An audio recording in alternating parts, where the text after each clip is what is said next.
Yo les potes, c'est Spanox, j'espère que vous allez bien. On se retrouve aujourd'hui pour une nouvelle vidéo, un nouveau petit concept que j'avais envie de lancer sur la chaîne. On va s'intéresser à des joueurs, des talents gâchés du football, qui auraient pu vraiment devenir les mastodontes de ce sport-là. Cependant, via les différents chemins qu'ils ont empruntés, leur carrière a pris une tournure différente. On commence aujourd'hui avec Adriano, lâchez le like si le concept vous a plu, et on est parti, let's go.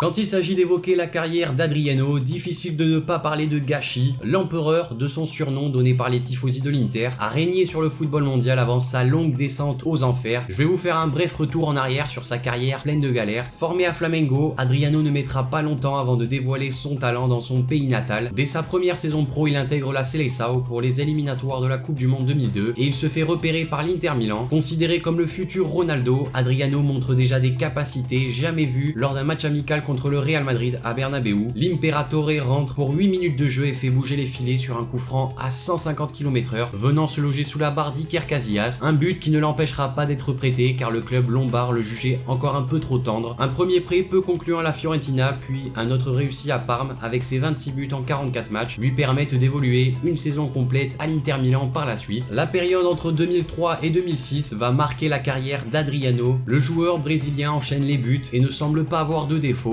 Bon de la tête, dribbleur physique, alliant puissance et précision dans ses frappes, Adriano est un joueur complet. De plus, il possède une grinta qui le rend inarrêtable sur ses prises de balles et ses débordements. Il va jusqu'à marquer 10 buts en Ligue des Champions en 2004, tout en se montrant intraitable en Copa América la même année avec 7 buts. Cela lui vaudra la légendaire note de 99 en puissance sur PES, mais son inconstance et son instabilité psychologique l'empêchent d'évoluer à l'Inter. La suite n'est qu'une descente aux enfers pour l'ancienne promesse du football brésilien. Si la déception est immense, c'est que le Brésil n'a toujours pas connu de véritable numéro 9 d'un tel niveau après Adriano. L'empereur a abdiqué et ses nombreux retours ne seront qu'éphémères. La mort de son père en 2004 aura été le facteur déclencheur de son alcoolisme. Il avait expliqué lors d'une interview: « Avec la mort de mon père, je suis tombé dans une grave dépression que seul l'alcool arrivait à guérir. Je n'étais heureux que quand je buvais et je n'arrêtais jamais de boire. Tous les jours j'arrivais saoul à l'entraînement. Je sortais tous les soirs et je ne dormais jamais de peur de ne pas me présenter à l'heure aux entraînements. Sauf que j'arrivais dans un état pitoyable. On m'envoyait alors dormir à l'infirmerie et on disait aux journalistes que j'avais un problème musculaire. » C'est vrai que sa carrière a été faite de pas mal de rebondissements. Et pour ce qui est de sa fin de carrière à 34 ans, le joueur aux 48 sélections signé avec le club américain de Miami United FC en 4ème division américaine. Il aurait pu également signer en Ligue 2 au Havre, mais le manque de fonds d'investissement du club l'en a empêché. L'aventure américaine ne durera que quelques mois et l'attaquant n'aura inscrit qu'un seul but en 2 matchs joués. Aujourd'hui, Adriano est sans club depuis Miami United et São Bento. Il n'a pas encore pris officiellement sa retraite, mais à 36 ans, l'attaquant brésilien ne désespère pas de retrouver un club.